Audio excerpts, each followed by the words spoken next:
네, 우리나라 눈 떠보니 선진국이라고 그랬는데 지금 쿠데타와 비상계엄 선포 사태가 일어난 우리나라의 이 상황을 미국, 중국 그리고 기타 주요국들은 어떻게 보고 있을까요? 김혜현 빈크립토 한국일본 리드하고요. 우리 외국에서 무슨 생각으로 지금의 우리 사태를 보고 있는지 살펴보도록 하겠습니다. 어서 오세요. 안녕하세요. 안녕하십니까. 네. 안녕하십니까란 말이 참 사치스럽습니다. 그렇죠. 그 해외 소식에도 정통하시지만 사실은 안보 문제에도 관심이 많고 오랫동안 또 연구하셨잖아요. 네, 베이징 특파원도 지내셨고 그런 관점에서 오늘 진짜 외국에서는 우리 사회를 지금 어떻게 보고 있는가, 우리 국격이 얼마만큼 추락하고 있는 건가 그것 좀 짚어주셨으면 좋겠어요. 예, 뭐 다행히 뭐 완전 추락은 아닌 것 같습니다. 일단 주요 외신들이 그러니까 이건 뭐 연합뉴스에서 12월 7일 그러니까 탄핵 표결 무산되고 나서 내보낸 기사인데 주요 외신 윤 탄핵안 표결 무산 일제히 긴급 타전. 굉장히 식상한 제목인데 어쨌든 여기 기사에 보면은 AP통신, 로이터, AFP통신, 일본 NHK 마이니치, 니혼게이자이 그리고 중국 신화통신 CCTV 등을 인용을 해서 뭐 전부 다 이렇게 잘 보도를 했다. 네. 이런 소식을 다루고 있습니다. 사실 뭐 무슨 일이 있을 때마다 이런 매체들은 굉장히 빨리 보도를 하죠. 그러니까 뭐 이상한 건 아닙니다. 네. 우리나라가 특별히 뭐 민주주의였다가 지금 엉망진창이 됐기 때문에 이런 매체들이 빠르게 보도한 게 아니고 뭐 어떤 일이 있어도 빠르게 보도할 매체들입니다.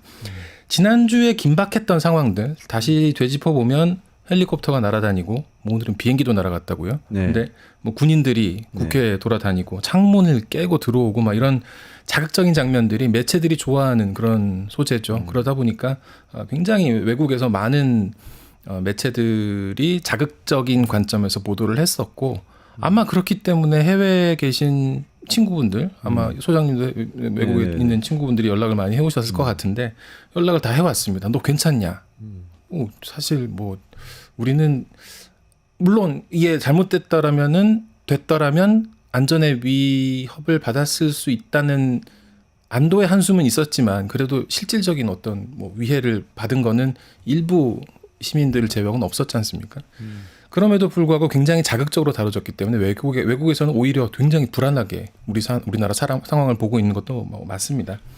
다만 이제 외국 매체들이 우리가 이제 외신이라는 말을 우리나라만 쓰는 용어입니다만 외신이 어떻게 보도하는지가 중요한 시점은 지나갔다고 봐도 되지 않을까 싶습니다. 네. 이게 만약에 진짜 계엄이 내려져서 성공적으로 내려져서 이게 우리가 언론의 자유를 제한받는 그런 상황이 됐다면은 외국 언론들이 보도하는 게 굉장히 중요했겠죠. 네. 근데 언론 자유가 그래도 지금 보장돼 있는 상황이고 그런 상황에서는 외국 매체들은 오히려 자원이 제한돼 있고 이걸 취재할 수 있는 역량이 좀 부족할 수 있기 때문에 오히려 국내 언론이 중요하고 외국 매체들은 이 특성상 국내 매체들을 참고해서 보도를 하게 됩니다. 그렇기 때문에 이 국내 매체들의 보도에 더 주목을 하는 게 맞을 것 같습니다. 아, 그렇군요. 그러면은 김혜연 리드님은 베이징 특파원 지내셨잖아요. 예를 들면 외국 언론의 눈이 아니고 외국의 눈으로, 예를 들면 중국의 눈으로 지금 사태를 봤을 때 어떻게 보일 것 같으세요? 그렇죠. 이제 그런 관점에서 봤을 때 이제 중국 매체를 볼 수밖에 없죠. 그러니까 중국 매체들을 보면은 결국은 자국 관점에서 이런 뉴스들을 다루게 됩니다. 대표적인 게 지난 이 8년 전에 박근혜 전 대통령 탄핵 당시에 제가 중국에 있었는데 그때 이제 중국 관영 매체들이 막 보도를 해요. 보도를 하는데 우리랑은 좀 다릅니다. 이 사안을 보는 관점이. 이거 이른바 이 체제 경쟁 관점에서 이걸 보는 건데요. 예를 들어서 첫 번째 중국 관영 매체라는 게 결국은 중국 공산당에서 이 운영에 개입하는 그런 매체들인데 그런 매체들이 우리나라 민주주의에 관심이 있을까요? 없겠죠. 첫 번째는 사드 배치를 강행해서 탄핵당하고 있다. 아, 그래요? 그렇게 보도를 했었어요. 이건 국내 사정에 대해서 고려하지 않고 그냥 자국 중심으로 구성을 하는 겁니다. 그리고 두 번째는 이건 정말 여기서 중국의 어떤 민낯이 좀 드러나는 모습이 아닌가 싶었는데 토양에 맞지 않는 서구식 민주주의를 받아들였기 때문에 이런 일이 벌어졌다. 오, 세상에. 정말 중국적이네요. 그렇죠. 그러니까 이게 지금 비슷합니다. 지금도 네. 한국의 이 혼란스러운 정치 상황에 대해서는 굉장히 적극적으로 보도를 해요. 하지만 예를 들어서 지난 미국 대선 때 11월 초 미국 대선 때 투표 장면을 중국 관영 매체들이 보도하지 않았다 이런 기사가 나왔던 거 기억하실지 모르겠는데 이 민주주의 체제에서 그러니까 그 투표를 통해서 지도자를 결정하는 이 민주주의 체제에 대한 기사를 다룰 때 중국 매체들은 그 투표 장면을 보도하지 않아요. 민주주의적인 모습을 보여주고 싶어 하지 않습니다. 하지만 이런 혼란은 보여주고 민주주의의 또 다른 이면이지 않습니까? 이 그렇죠. 혼란이라는 게. 네네. 거기에 대해서는 굉장히 지금 우리 시위에 대해서는 엄청 적극적으로 보도하고 기자들이 시위 현장에서 막 저 스탠딩이라고 하죠. 그런 것도 막 하고 그럽니다. 지금 중국 매체들도 그런 식으로 혼란스러운 정치 상황에 굉장히 주목을 하고 있고 또 한 가지는 탄핵소추안에 그 얘기가 있었죠. 윤석열 정부 외교 노선에 대한 비판이 있었죠. 거기 소추안 그러니까 탄핵안 결론 부분에 보면은 가치 외교라는 미명하에 북한과 중국, 러시아를 적대시하고 일본 중심의 기이한 외교 정책을 고집했다. 그래서 일본에 경도된 인사를 주요 직위에 임명하고 고립을 자초하고 전쟁 위기를 촉발시켰다. 맞아요. 이런 내용이 있었는데 네네. 이것 때문에 탄핵된 거다.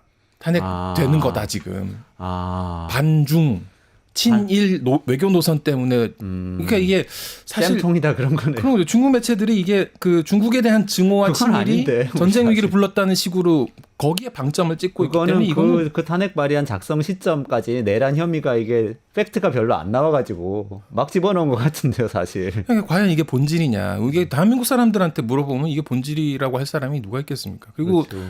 사드 배치 때문에 박근혜 대통령이 탄핵당했다는 그 부분에 대해서도 물론 동의하시는 분이 있겠지만 그게 과연 본질이었을까? 아니죠. 이런 점에서 봤을 때는 중국 매체들은 그런 식의 어떤 좀 자국 중심적인 관점을 갖는데 이게 중국만 그런 게 아니에요. 미국도 그래요. 그래요? 미국은 어떤 식으로 보나요? 미국 매체들은 트럼프 때문에 우리 이 계엄과 탄핵 과정을 굉장히 주목하고 있습니다. 예를 들어서 그래요. MSNBC 진행자인 크리스 헤이즈가 이제 그 온라인 기사로 쓴 내용인데요. 계엄령이 내려졌다가 해제된 직후에 이게 탄핵 표결하기 전의 내용입니다. 미국이 민주주의 제도를 유지하기 위해 힘겹게 노력하는 동안 한국에서는 지금 놀랄 만큼 우리와 흡사한 상황이 벌어지고 있습니다. 우리와 흡사한 상황. 두렵기도 하지만 현재 상황에서는 상당히 희망을 주는 이야기입니다. 윤석열을 그러면서 트럼프랑 막 비교를 해요. 정치 경험이 없고 혐오에 기댄 정치를 하고 극우 포퓰리즘 성향이고 스캔들이 많고 이런 사람인데 결국 정치적 반대 상황에 부딪히니까 계엄에 나섰다. MSNBC는 좀 민주당 성향의 미국 매체들 매체죠? 대부분 그렇죠. 네. 그리고 그러니까 이 문장에는 괄호 열고 괄호 닫고 안에 들어있는 거는 트럼프도 계엄을 할지도 몰라.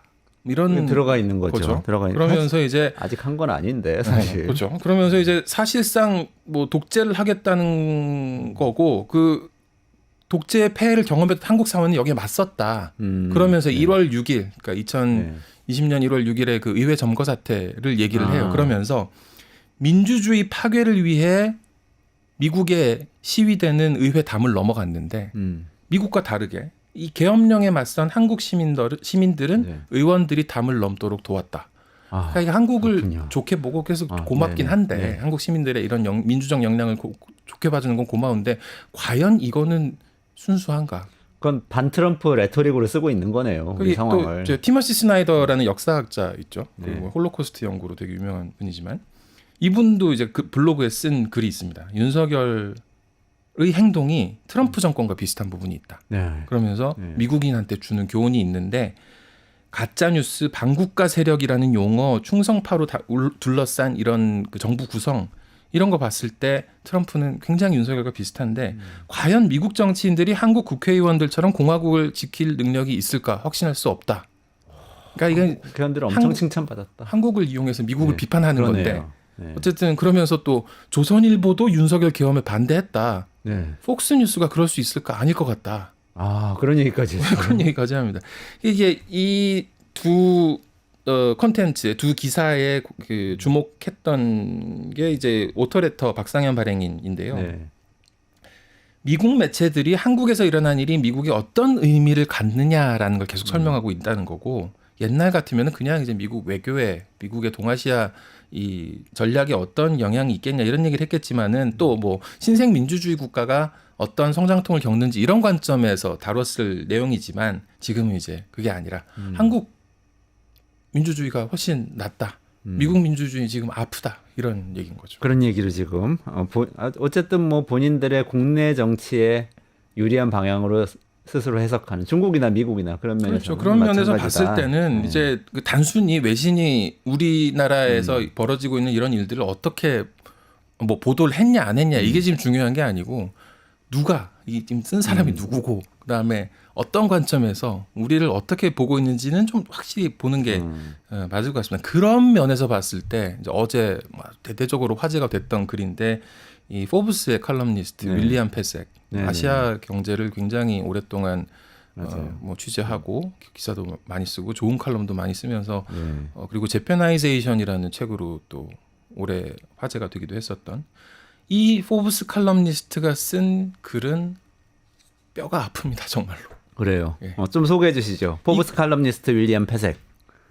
한국이 지난 27년 동안 아시아 금융위기 이후에 27년 동안 경제 기반을 강화하고 기업들이 글로벌 무대에서 성장하는 모습을 보여줬는데 윤석열의 이 터무니없는 계엄령이 하지 말아야 될 일에 그런 궤도로 다시 밀어넣고 있다. 대부분 사람들은 윤석열이 이 야당의 반대에 대해서 절망적으로 느낀 나머지 이런 행동을 했다고 보는데 그랬다면은 좀 더 온건하게 자기 정책을 바꾸거나 새로운 입법 전략을 좀 고안을 하거나 그랬어야 된다. 서울에서 김정은 흉내를 내면 안 되는 거 아니냐. 너무 정확하죠. 뼈 때리네요. 뼈 때려. 그러면서 이제 이 문장에 이제 어제 많은 분들이 얘기했습니다만 윤석열은 코리아 디스카운트를 입증했다. 입증. 네. 이미 디스카운트 와 있는데 그게 왜 왔는지를 그러니까 보여줬다. 다른 사람들이 코리아 디스카운트라는 게 있는 거 아니냐라고 그러니까 한국 저평가라는 게 있는 거 아니냐라고 생각하는데 이거 입증했다. 그러니까 디스카운트가 사실 디스카운트가 아니고 제 가격이라는 진짜다. 거죠. 네. 그리고 한국은 많은 이들이 생각했던 것보다 글로벌 무대에 덜 준비되어 있다는 인식을 확신시켰고 과거 한국의 군사 통치를 연상시켰다. 이거는 정말 한국 정부가 그동안 이 불식하기 위해서 굉장히 노력했던 건데 다 망쳐버렸다. 네. 이제는 아시아에서 계엄을 생각할 때 투자자들은 인도네시아, 미얀마, 필리핀, 태국 그리고 한국을 떠올릴 것이다. 아프죠. 이거는. 진짜 아프네요. 인도네시아, 미얀마, 태국, 한국. 그래서 한국은 이제 2025년에 이 계엄과 탄핵이 아니더라도 이미 험난한 이 가까운 미래를 앞두고 있었는데 네. 예를 들어서 중국 경제의 둔화, 디플레이션, 그다음에 트럼프 집권 그랬는데 이 한국 정부는 이제 경제적 위협에 신속하게 대응할 능력이 사실상 사라졌다. 그러면서 윤석열이 탄핵 소추안을 피한다 해도 이건 이제 그 탄핵 해결 전이 직전에 네네. 쓴 글인데 탄핵 소추안 피한다고 해도 레임덕을 넘어서 이거는 뭐 거의 존재 의미가 없는 그런 정권이 될 것이다. 윤석열의 5년 임기 전반부는 결코 개혁적이고 성공적이었던 적이 없어서 가계부채, 소수 대기업에 집중된 경제, 성별 불평등, 저출산, 수출 의존 경제 구도 다 손대지도 못했다. 근데 이런 상황이 일본식 잃어버린 10년으로 반드시 이어진다고 할 수는 없겠지만 이번 주에 이 사건, 계엄령은 그런 가능성을 높이고 말았다. 일본식 잃어버린 10년이 한국에 올 가능성을 높였다. 그러면서 이제 마지막으로 윤석열의 이기적인 계엄령 사건의 높은 대가는 시간이 지나면서 한국의 5,100만 국민들이 할부로 지불하게 될 것이다. 이 대가를 5,100만 명이 나눠서 할부로 천천히 10년에 걸쳐서 갚을 것이다. 이런 얘기잖아요. 한숨이 나옵니다. 근데 근데 뭐 사실일 것 같아요. 사실일 것 같고 사실 이런 전망이 이제 윌리엄 패색만 나온 것도 아니고 이 다른 이제 뭐 그런 칼럼이나 금융권에서도 비슷한 전망들이 나옵니다. 블룸버그 같은 경우에 수출 의존도가 높은 한국과 대만이 이 모두 지금 트럼프의 관세 인상 위협에 직면해 있지만 투자자들은 대만이 덜 취약하다고 볼 것이다. 이번 사건 때문에. 그러면은 이제 한국은 뭐 좀 더 힘들어질 대만에 뒤처지게 될 것이다. 더욱 뒤처지게 될 것이다. 이런 결론이었고 삼성전자한테도 한 방 먹였네요. TSMC 어떻게든 뭐 따라가 보려고 계속 그 파운드리 하고 있는데 블룸버그입니다. 블룸버그. 그러니까 블룸버그는 전 세계 투자자들이 다 참고하는 매체 아니에요. 싱가포르의 어떤 이제 한 전략가도 한국은 최근 정치적 혼란을 감안할 때 코리아 디스카운트가 더 오래 갈 거다라고 했고 골드만삭스 수출 둔화와 디램 가격 하락이 이어지면서 한국 기업의 실적 하향 사이클이 지속될 수 있다. 경제 정책 불확실성이 높아진 상황에서 펀더멘털이 개선되기 어려울 것이다. 모건 스탠리 탄핵 가능성과 대통령 교체가 경제 전망에 대한 가계와 투자자들의 우려를 증폭시킬 수 있기 때문에 하방 리스크가 더 커질 것 같다. 라는 해석을 내리고 있습니다. 그러니까 윤석열 씨의 이 내란은 민주주의를 향한 내란, 국회를 향한 쿠데타일 뿐만 아니라 삼성전자를 향한 쿠데타이기도 하고 대한민국 우리 경제를 원화 향한 가치를 거죠. 향한 그렇죠. 내란이기도 한 거예요. 맞습니다. 망가뜨리는 거라고요. 이게 지금 이제 경제 상황이 굉장히 불안해지고 있죠. 계엄 이후에 그 수목금월 어제까지 나흘 동안 시총이 144조 원이 증발을 했습니다. 그럼 이제 SK 하이닉스가 시총이 123조거든요. 네. SK 하이닉스만한 기업 하나가 지금 사라진 SK 하이닉스만한 게 없어진 거네요. 없어진 거죠. 그거는 거기에는 근데 탄핵이 무산된 것도 가세한 거죠. 어제까지니까요. 네, 어제까지니까. 이제 뭐 오늘 지금 오전장은 조금 이제 상승 출발하면서 회복을 도모하는 모양새입니다. 11시 현재 코스피는 2.3% 올라서 2,415선을 오르내리고 있고 코스닥도 4.9% 올라서 658선 그리고 환율도 0.2% 떨어져서 1,429원에서 조금 안정세를 숨을 고르고 있는 숨고르기를 하고 있는 그런 모양새입니다. 이게 개인은 계속 팔자 하고 있는데 외국인하고 기관이 반발 매수세로 지금 뭐 그런 상황을 좀 보이고 있는 상황. 제가 보기에는 그래도 어제 오늘 사이에 그 검찰, 경찰, 공수처의 수사가 굉장히 급물살을 타고 있고 그래서 금방 체포되거나 이 구금되면 위험 불확실성이 좀 줄어들 것이다 이런 예측을 가진 투자자들이 좀 베팅을 하는 부분도 있을 것 같고 또 한편으로는 좀 국회에서 강력하게 대응하면서 이 일부 여당 의원들이 넘어오면 탄핵이 가결될 수도 있겠다 이런 기대도 투자자들이 하고 있는 것 같아요. 지금 팽팽한 균형이 있는 상태인 것 같은데요. 네. 그렇긴 합니다. 근데 이제 이미 이제 엎질러진 물은 있죠. 지금 지난 한 일주일 동안 외국 투자자들이 한국을 오려다가 이 상황이 이러네 라면서 안 온 사례들이 계속 나타났었거든요. 대표적인 게 저 스웨덴 항공방산 기업 사브가 네. 경영진들이 이제 그 일본에 있다가 한국에 지난주에 들어올 예정이었는데 계엄 때문에 이제 이걸 취소를 한 일이 있었어요. 그리고 우리나라 매체의 어떤 중견 기업에서 인터뷰를 해서 나온 내용인데 동남아 업체들을 상대로 여러 종류의 철강을 취급하는 그래서 이제 수출하는 기업인데 최종 계약 전에 바이어들이 이 공장에 와서 제품을 실사하는 이런 과정을 거친다고 합니다. 한국에 와야 되는 거죠. 근데 계엄 때문에 이걸 취소를 했고 지금 계속 연기를 하고 있는 상황이어서 그럼 이제 계약을 할 수가 없지 않습니까? 그런 상황도 있고 외국계 기업들이 한국 내 제품 서비스 출시 연기도 검토를 하고 있다고 합니다. 한국에서 뭔가를 출시하고 하는 그런 뭐 프로모션 하는 그런 행사가 네. 제대로 진행되겠냐 하는 의구심을 품고 있다는 거죠. 제대로 진행 안 되겠죠. 지금 상황이 어쨌든 뭐 클리어하게 딱 정리가 되면 모를까 그런 상황이네요. 지금 외국인 투자자들도 당연히 불안해하고 있겠죠. 그렇죠. 투자자들도 이런 식으로 이제 국내에 들어오는 게 불안한 상황이고 그럼 이제 국내에서 외국인 투자자들을 뭐 초빙해다가 불러다가 이제 뭔가 우리나라를 세일즈할 수 있는 그런 기회는 점점 사라지고 있는 그런 상황인 거고 외국에 투자하는 반대로 외국에 투자하는 우리 기업들도 이 환율 때문에 굉장히 괴로워하고 있습니다. 아 그렇겠네요. 이거 뭐 단기적으로 끝날 수도 있지만 레벨 자체가 높아져 버릴 수도 있잖아요. 그렇죠. 예를 들어서 이제 바이든 정부가 그 반도체법 발표하면서 삼성전자가 170억 달러를 미국에 투자하기로 했고 SK 하이닉스가 38억 7천만 달러를 미국 반도체 공장 설립에 투자한다 이런 계획을 발표했었죠. 그러면 이거 이제 원달러 환율이 10원만 올라도 1,700억 원의 투자비를 추가로 부담해야 되는 그런 상황이 됐습니다. 이게 환율이 참 무서운 거죠. 이런 상황에서는. 그리고 또 이제 해외 나가 있는 우리나라 기업의 주재원들 같은 경우에도 뭐 생활이 굉장히 어려워질 수밖에 없지 않습니까? 그렇죠. 수입이 줄어드니까. IMF 때 생각이 자꾸 나려고 하는데 해외 유학 가 있는 학생들 돌아와야 될 수도 있어요. 장기화되면. 근데 그런 상황은 없어야 될 것 같은데 다행히 지금 이제 환율이 방어가 되고 있는데 이게 언제까지 잘 될 수 있을지 부디 안정이 되기를 바라고 국가 리스크 프리미엄이라는 게 붙어서 이 해외 파트너사하고 가격 협상을 할 때도 불리해졌다고 해요. 그럴 수 있겠네요. 예, 전국 불안이 이렇게 장기화할 경우에 외화채 조달 비용이 올라간다는 건데요. 이 증권사 관계자 얘기입니다. 외화채 발행 기업들은 좀 더 높은 비용으로 차환을 해야 되기 때문에 돈을 빌려야 되기 때문에 현재 많은 기업들이 부담을 안고 있는 그런 상황입니다. 외교적으로는 어때요? 좀 지금 말씀하신 건 기업들 간의 이야기인데 사실 다른 국가 정부하고의 관계는 문제가 없을까요? 정상 외교가 지금 스톱됐다고 봐야겠죠. 그렇죠. 어제 그 군의 통수권자는 누구냐라고 했을 때 국방부에서는 대통령이다라고 얘기를 했지만 외교부 대변인한테 기자들이 똑같이 물었습니다. 지금 외교 정책 최종 결정권자가 누구냐라고 했더니 답을 피했어요. 아, 모르겠다.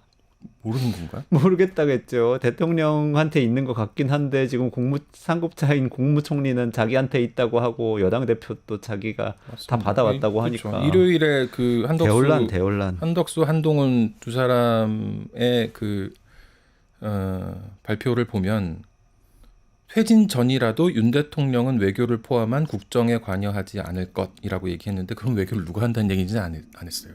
정확하게 얘기 안 한 거예요. 네. 그럼 하는 사람이 없는 거죠, 현재로서. 없죠. 근데 이제 그렇게 된 문제가 뭐냐면은 제가 이렇게 듣기로 윤석열 정부가 트럼프 정부가 이제 출범하면서 이 취임하기 전에 마라라고 리조트에 가서 트럼프를 만나는 뭐 이런 방안도 추진을 했다고 합니다. 근데 갈 사람도 없고 보낼 사람도 없죠. 본인 지금. 출국 금지됐고.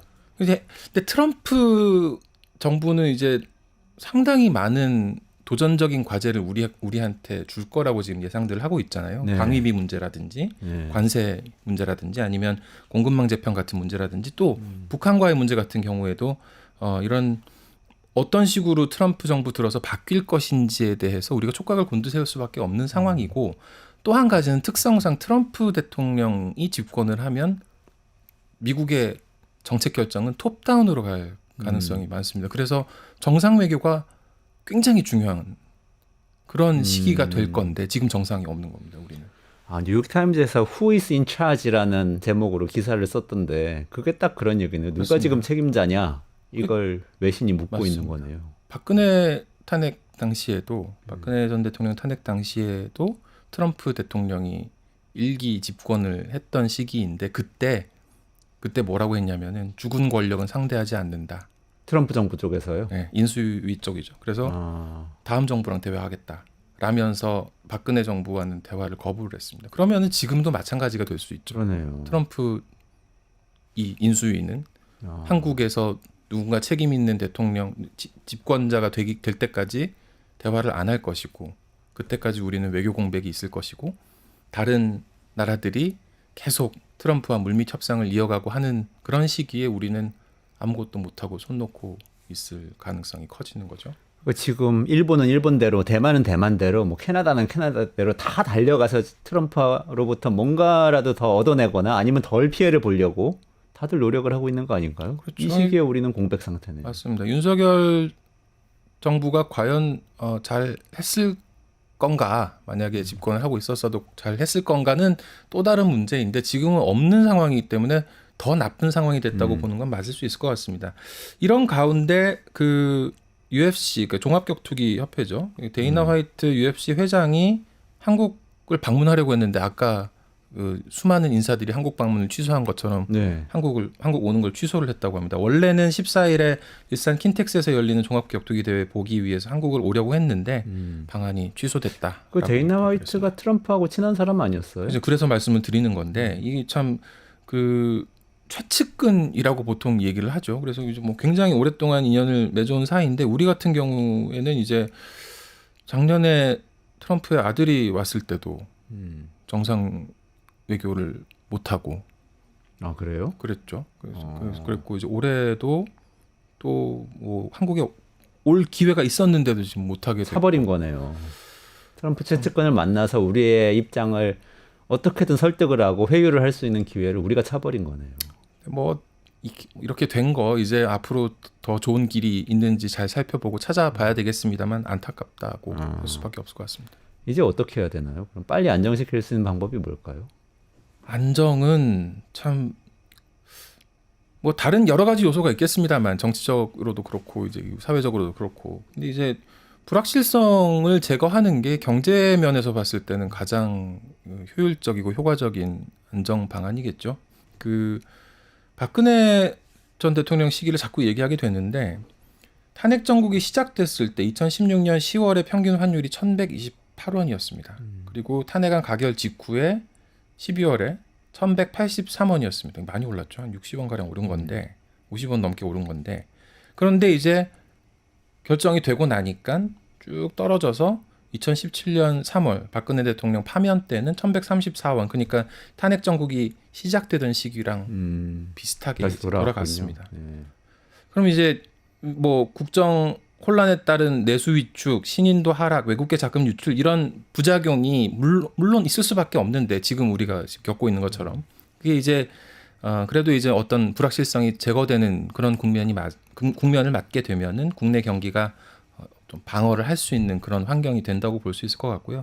실제 그러고 나서 이제 박근혜 대통령 탄핵 이후에 우리 경제 성장률이 2016년에 2.9%, 2017년 3.2%, 2018년 2.9%.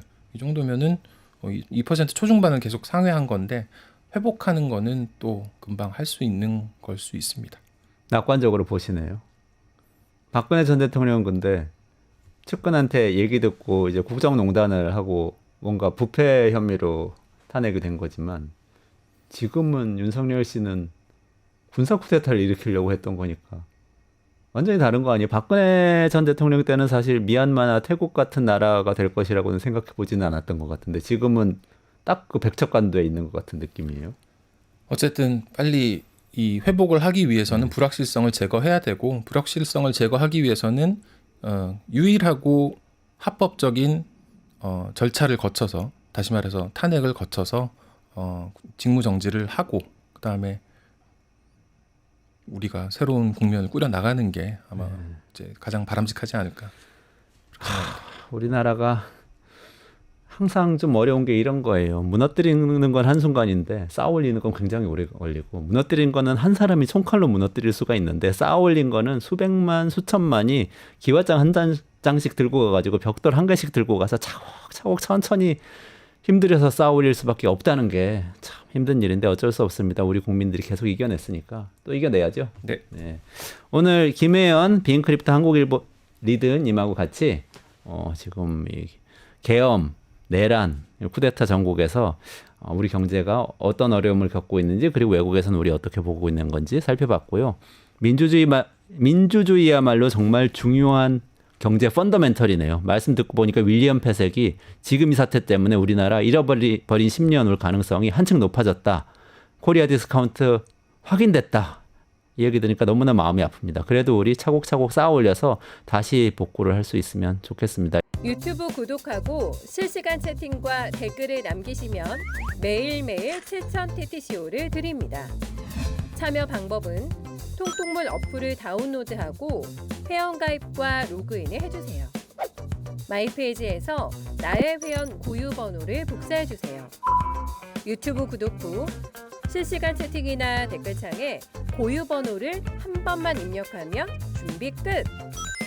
지금 유튜브 채팅과 댓글 쓰기 참여하고 7,000TTCO 받아가세요.